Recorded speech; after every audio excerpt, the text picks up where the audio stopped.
Thank you, Mr Speaker. It is a pleasure to take a call on this third reading of the Insurance Prudential Supervision Bill. And before I get into the detail of my contribution, sir, I just wanted to actually acknowledge the member who's just sat down for an interesting and thought-provoking contribution, and one of the few speeches this morning that did actually focus on the insurance sector, and I found that quite refreshing, Mr Clendon, so thank you for that.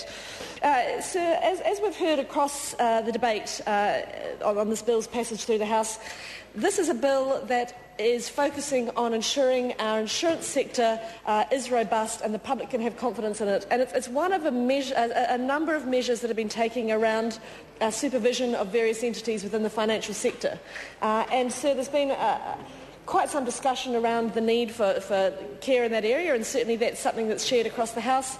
But we do have to be careful, I think, sir, when we're talking prudential supervision, not to get caught up in the hysteria of concern around one aspect of the financial sector and use that sort of heavy-handed and emotion-fuelled response to deal with all aspects of the sector. And I think that's the aspect of this bill that I really want to focus on this contribution, sir, which is that yes, the insurance sector must be regulated. Yes, we need to bring it into line with international benchmarks, and that's certainly what this bill is doing. And we do need to ensure that there can be public confidence in what is a very important sector for all New Zealanders. What we do have to be careful of, though, as we must with any regulation that we bring into existence, is the need to have a balanced and appropriate response to the scale of the actual issue in this sector. We're not talking about finance company failures. We're not talking about banks. We're not talking about some other more worrying aspects of the financial sector. We're talking about the insurance market in this bill. And as my friend Mr Foss said in an earlier contribution, this is not actually where the problem has been in terms of New Zealanders losing vast quantities of money.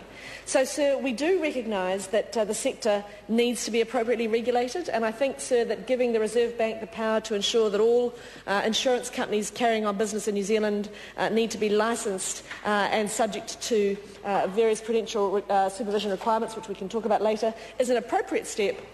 But we have to be mindful of the need to be balanced in our response. And I think that the Minister in his contribution at the beginning of this debate described the bill as sensible and well targeted, and I think that's exactly right.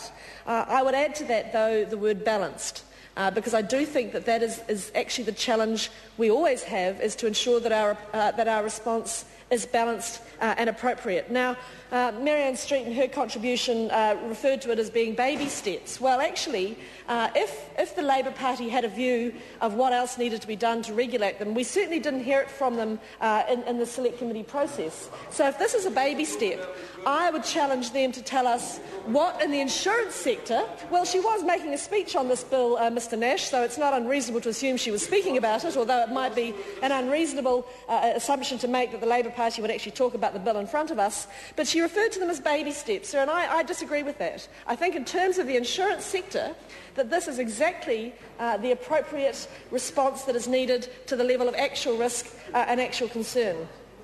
And, sir, I think it's worth pointing out that the powers that can be exercised under this bill have to be done so for the purposes of promoting public confidence in the sector.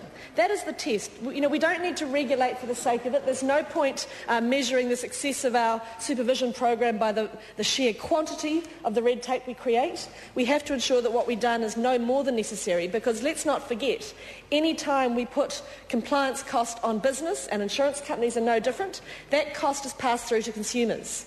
So if we actually care about keeping cost to consumers down, we have to be mindful of not over-regulating, sir, and I think this bill is an appropriate response to the challenges faced by that sector. I think the amendments made by the Select Committee, as I described in my second reading contribution, will assist in that and getting that balance right.